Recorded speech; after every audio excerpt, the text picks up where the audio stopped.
A black driver is stopped in the middle of the road by an arrogant police officer for no reason. The driver's calm, polite demeanor only makes the officer more aggressive and unreasonably violent. But as soon as the driver reveals his identity, the officer regrets that his career is on the line. In a moment of power reversal, a reckoning is forced that could shake the entire police department. The sun hung low over the city of Atlanta, casting a golden glow over its busy streets, the heat of the day slowly giving way to the cool embrace of evening. Malcolm Carter sat behind the wheel of his sleek black sedan, the hum of the engine blending seamlessly with the faint jazz playing through the speakers. The day had been long, filled with endless meetings and weighty decisions, and now, finally, he was on his way home. He loosened his tie slightly, rolling his shoulders to shake off the tension, his mind already drifting to the quiet of his apartment. As he approached an intersection, the traffic light flickered from green to yellow, and with instinctual precision, he eased his foot onto the brake, slowing the car to a smooth stop just as the light turned red. A moment passed in silence. Then, a sudden eruption of red and blue lights flashed in his rearview mirror, followed by the unmistakable wail of a police siren. Malcolm's eyes flicked up, his expression unreadable as he pulled to the side of the road. He exhaled slowly, a breath measured and even, before reaching over to lower the window. The police cruiser rolled to a stop behind him, its headlights casting long shadows against the pavement. A figure emerged from the vehicle, moving with the confidence of a man who expected obedience. Officer Travis Reynolds was in his mid-30s, tall, broad-shouldered, his uniform crisp, his utility belt hanging heavy with authority. His buzz-cut hair did little to soften the sharpness of his features. Adjusting his belt, he strode toward Malcolm's car, each step deliberate, the air between them charged with something unspoken. Malcolm remained still, his hands resting on the steering wheel, fingers relaxed, his expression calm but watchful. Reynolds stopped just short of the driver's side window, leaning slightly forward. "License and registration," he said, his voice flat but edged with something just sharp enough to be noticed. Malcolm complied without hesitation, his movements slow and deliberate as he reached into the glove compartment for his registration, then into his wallet for his license. He handed them over, meeting Reynolds' gaze with a steady, neutral expression. The officer studied the documents for a beat longer than necessary, his eyes flicking between the license and the man in front of him. "You in a hurry tonight?" Reynolds asked, his tone casual, but his stance suggested otherwise. "Not at all, officer. Just heading home," Malcolm replied, his voice polite but firm, offering no more than was necessary. Reynolds' eyes lingered on Malcolm's face, then scanned the car's pristine interior, as if looking for anything to justify what came next. "You don't seem like you're from around here," he said, his tone shifting slightly. No longer just an observation, but something closer to an accusation. "I've lived in Atlanta for years," Malcolm answered, his tone even, unbothered by the question, though he could already sense where this was going. The officer nodded slowly, tapping his fingers against the leather of Malcolm's license. "Mind telling me what you're doing in this part of town?" The question lingered, heavy with implications. Malcolm met Reynolds' gaze without flinching. "Like I said, I'm heading home." The response was simple, factual, but Reynolds wasn't really listening. The conversation had already begun to shift, the routine traffic stop unraveling into something else. Malcolm recognized the pattern, the subtle shift in posture, the way Reynolds squared his shoulders just a little more, the almost imperceptible narrowing of his eyes, the quiet escalation that came not from necessity but from assumption. "You sure you came to a full stop back there?" Reynolds asked, though the ticket book in his hand remained closed, as if even he wasn't sure the traffic violation had ever really been the point. "I'm sure," Malcolm said, still composed, his voice smooth as polished glass. Reynolds let a beat of silence stretch between them before speaking again. "Step out of the vehicle for me." The command was calm, controlled, but there was no mistaking the shift in tone, the unspoken weight behind it. Malcolm didn't move immediately. "Is there a reason for that, officer?" His question was polite, measured, but beneath it lay something far more pointed. Reynolds' lips twitched slightly, an almost smirk before it vanished. "I asked you to step out of the car. You don't want to make this harder than it has to be." There it was, that familiar phrase, designed not to reassure but to warn. Malcolm exhaled through his nose, his grip on the steering wheel tightening for just a fraction of a second before he pushed the door open and stepped out. The evening air felt heavier now, thick with something unspoken but palpable. Reynolds took a step back, eyeing him up and down as if trying to place him, as if trying to find a reason to justify what his instincts had already decided. Malcolm was taller than the officer, his presence naturally commanding, but he stood in a way that made it clear he was not a threat. His tailored suit suggested professionalism, his polished shoes hinted at someone meticulous and careful, yet none of that seemed to matter. Reynolds nodded toward the hood of the car. "Hands where I can see them." Malcolm complied, his movements fluid, practiced. "Is there something specific you're looking for, officer?" The question was simple, but its weight hung between them. Reynolds smirked faintly, as if amused by the audacity of the question. "Just routine. We've had some incidents around here." "You can never be too careful." Malcolm turned his head slightly, locking eyes with the officer. "Incidents involving men in business suits driving sedans, or does this have more to do with something else?" The words landed like a quiet challenge, not loud, not aggressive, but impossible to ignore. A flicker of something unreadable passed through Reynolds' expression. His hand drifted toward his belt, more instinct than necessity. "Watch your tone," he said, his voice tightening ever so slightly. Malcolm didn't react. He simply watched him. "I'm just asking a question, officer. I believe in transparency. Don't you?"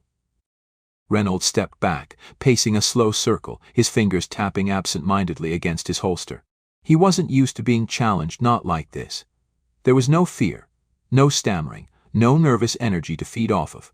Instead, there was control, poise, an unsettling calm that put him on edge. "You seem awfully familiar with how this works," Reynolds muttered, half to himself. "You got something to hide." Malcolm let the silence stretch for a beat before answering. "No, officer. But I have learned a lot over the years." The answer wasn't a lie, and that was what made it so effective. Reynolds' eyes narrowed. "That's so. You a lawyer or something?" Malcolm smiled faintly. "Or something." The ambiguity irritated Reynolds, his patience wearing thin. He stepped closer, his voice dropping lower. "Listen, you think you can talk your way out of this?" Malcolm didn't move, didn't break eye contact. "I don't think anything, officer. I just believe in fairness. And so far I'm not seeing much of it here." The words lingered between them, like the final warning before the storm. Reynolds' jaw tightened, his frustration clear. He wasn't used to feeling out of control. His gaze flicked to the sedan, searching for a justification he hadn't yet manufactured. Then, his voice clipped, he issued the next order. "Turn around and place your hands on the hood." Malcolm didn't move immediately. Instead, he studied Reynolds for a moment, as if assessing him. Then, slowly, he turned, pressing his palms flat against the car's smooth surface. The evening air was still, the streetlights beginning to flicker on, casting long shadows. Reynolds approached, the crunch of his boots against the asphalt the only sound breaking the silence. The search was rough, longer than necessary, designed not just to check but to assert dominance. But Malcolm didn't flinch, didn't stiffen, didn't so much as shift under the invasive scrutiny. "You're clean," Reynolds muttered finally, stepping back. The admission sounded begrudging, like it irritated him to say it. Malcolm straightened, turning to face him. "Of course I am," he said simply.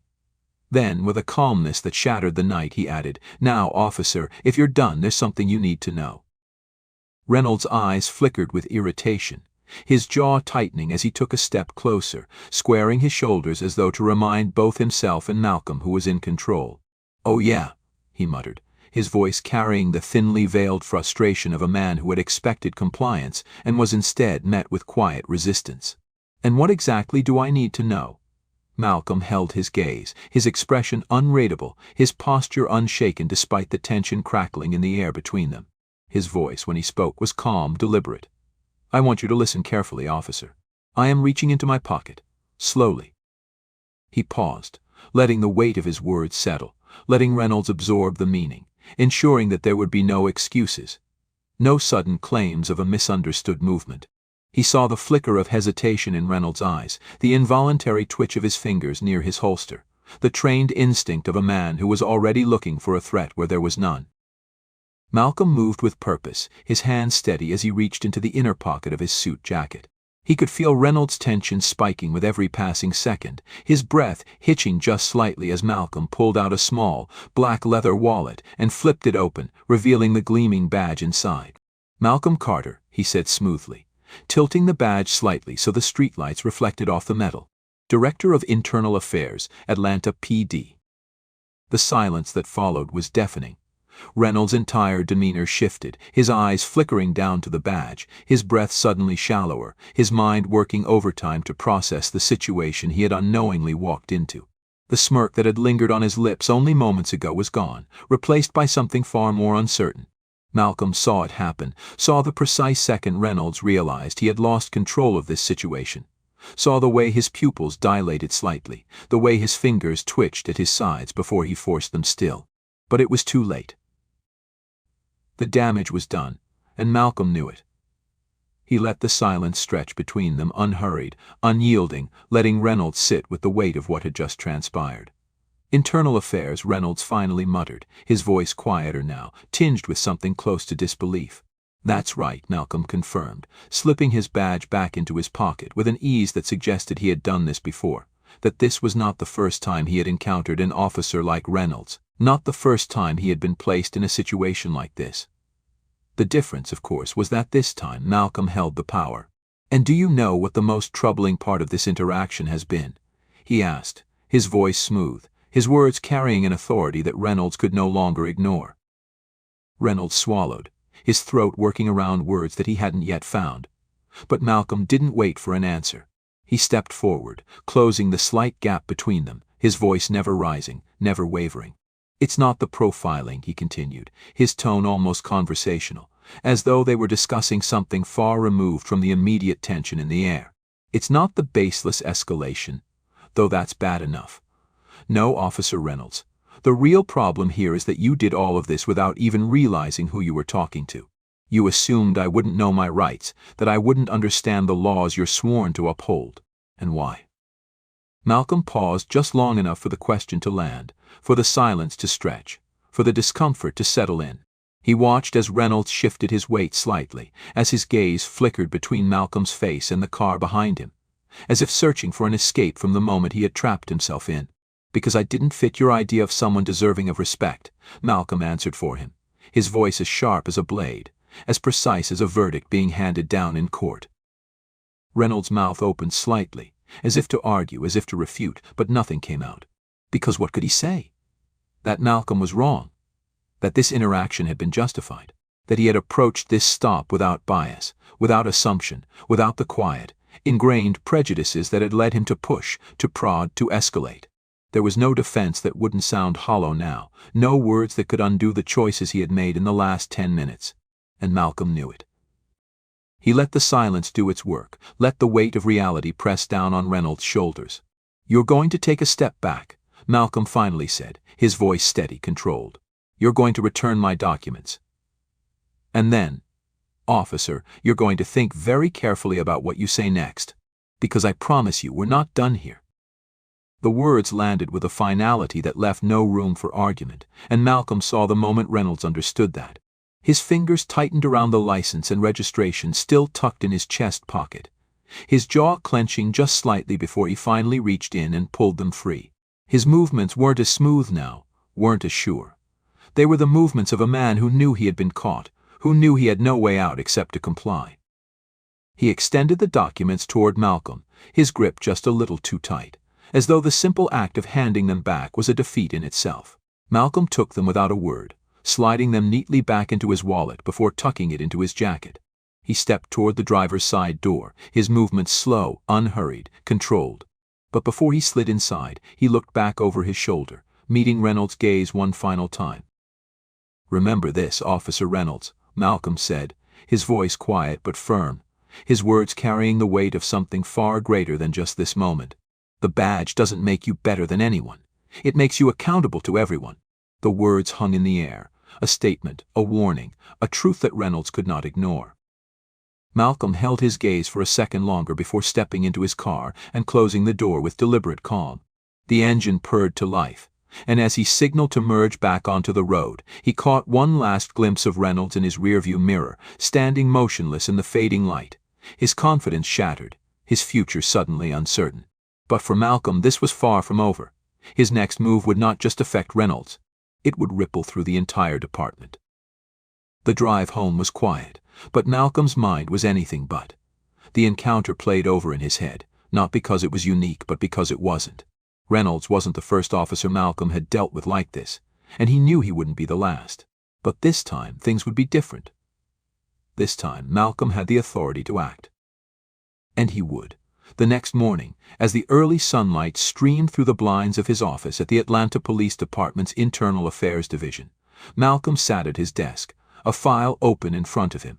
Officer Travis Reynolds, the name stared back at him from the neatly typed reports, his record dotted with minor complaints, vague misunderstandings that had never been properly addressed.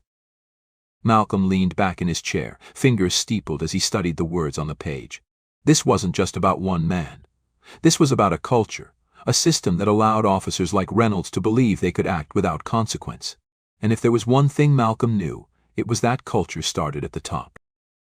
A knock on his office door interrupted his thoughts. His assistant, Linda Wallace, stepped inside, holding a stack of reports. "Morning, Director Carter," she said, setting them down. "Here's the summary on last month's misconduct cases.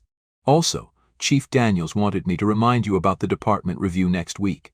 Malcolm nodded, taking the files from her. "Thanks, Linda," he said, flipping through the first few pages. "Can you also schedule a meeting with Chief Daniels for this afternoon? There's something I need to discuss with him." Linda hesitated for a moment, sensing the weight in Malcolm's tone, before nodding. "Of course," she said before stepping back out of the room. Malcolm turned his attention back to Reynolds' file, but his focus wasn't just on the officer. This was bigger than one man, bigger than one traffic stop. It was about accountability, about ensuring that the next time an officer like Reynolds reached for his badge, he understood exactly what it meant. The real test was about to begin. That afternoon, Malcolm sat across from Chief William Daniels in the sleek, glass-walled conference room of the Atlanta Police Department's Internal Affairs Division. The chief was a man in his late 50s, his graying hair cropped short, his broad frame filling the chair as he leaned back with his fingers steepled, listening intently. Daniels had seen it all in his decades on the force, and while he wasn't one to ignore misconduct outright, he was also a man who valued keeping the department's reputation intact, sometimes at the expense of accountability. His expression was unreadable as Malcolm laid out the events of the previous night, his voice calm, precise, each word measured like a scalpel cutting through the usual bureaucratic deflections. When he was done, the room settled into silence, thick with the weight of what had just been said. Daniels exhaled, rubbing his temple. "Jesus, Malcolm," he muttered, shaking his head slightly. "Of all the people for Reynolds to pull that stunt on, it had to be you." The comment was meant to be wry, but there was something underneath it, a weariness, perhaps even an irritation, though whether it was directed at Reynolds or at Malcolm for bringing the issue to his desk was unclear. Malcolm didn't bite. He had been in enough of these meetings to recognize the game. "This isn't just about me," he said evenly, flipping open Reynolds' personnel file and sliding it across the table. "This is about a pattern. Take a look." Daniels hesitated before picking up the file, skimming through the neatly documented incidents. Minor complaints. Questionable stops. Excessive detainment of individuals who time and time again looked like Malcolm. Nothing egregious enough to make headlines, but enough to paint a clear picture of a man who had been allowed to operate unchecked. "You and I both know how this plays out," Malcolm continued, his tone unwavering. "We pretend this was just a bad stop. We tell ourselves it was a misunderstanding. We slap him on the wrist, let him sit through another training seminar, and in a few months, we're right back here, different name, same story. I don't intend to keep having this conversation, Chief." Daniels sighed heavily, closing the file and setting it down between them. "You want me to make an example out of him," he said, his voice carrying both resignation and caution. Malcolm shook his head. "I want to make sure the next officer Reynolds thinks twice before abusing his badge. This isn't about one man, it's about the culture we allow to fester." Daniels studied him for a long moment, then leaned forward, his voice dropping to something lower, almost conspiratorial. "You realize the kind of firestorm this could set off, right? The union won't be happy. You're going to have officers who feel like they're walking on eggshells, questioning every decision they make on the street. Malcolm didn't hesitate. Good, he said simply. Maybe they should be questioning their decisions. Maybe they should be thinking about whether their stops are justified instead of assuming they have the right to harass whoever they choose. Daniels exhaled sharply, running a hand down his face. You're not going to let this go, are you? Malcolm leaned back, folding his arms. You tell me, Chief. If I was just another black man on the side of the road last night, if I didn't have this badge, do you think Reynolds would have walked away without escalating further? You think I'd be here in this office having this conversation, or would I be sitting in a holding cell right now, trying to explain myself to a public defender? The silence stretched between them, heavy with unspoken truths. Daniels clenched his jaw slightly, then reached for the file again, flipping it open. What do you want to do? He asked, his tone carrying the weight of reluctant concession. Malcolm didn't hesitate. Full internal review, he said. Not just on Reynolds, on the entire unit. Training protocols, stop and search data, use of force reports. If he's acting like this, chances are he's not the only one. Daniels exhaled through his nose, shaking his head slightly. But there was something else in his expression, now a grudging respect. You really want to start this fight? He asked. Because once we open this door, there's no closing it. Malcolm met his gaze, his voice unwavering. Then we'd better be ready to walk through. The next few weeks passed in a whirlwind of meetings, data collection, and reluctant cooperation from officers who knew they were now under scrutiny. Malcolm worked tirelessly, poring over reports, meeting with community leaders, and ensuring that no stone was left unturned.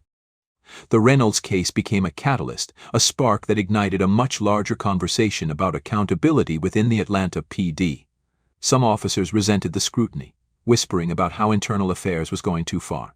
Others, the ones who had watched misconduct go unchecked for years, welcomed the change, even if they wouldn't admit it outright.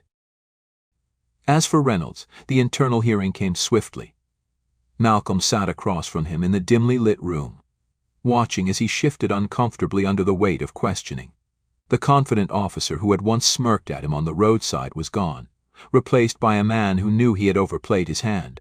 The committee reviewed his record, examined the complaints, and delivered their verdict: suspension pending further review. It wasn't enough, Malcolm knew. A suspension wouldn't fix the system. But it was a start. Months later, Malcolm found himself standing at a community forum, addressing a room full of officers, city officials, and residents. The air was thick with tension, with skepticism, with hope. He stepped to the podium, his voice steady as he spoke. Justice isn't just about catching the bad guys, he said, letting his words settle over the room. It's about making sure the people sworn to protect and serve do so with integrity, fairness, and respect for everyone they encounter. That badge doesn't make you better than anyone. It makes you accountable to everyone. The applause was not immediate, but when it came, it was strong. Malcolm didn't linger on it. He knew this wasn't the end of the fight. Change wouldn't come overnight, but it would come. And for now, that was enough.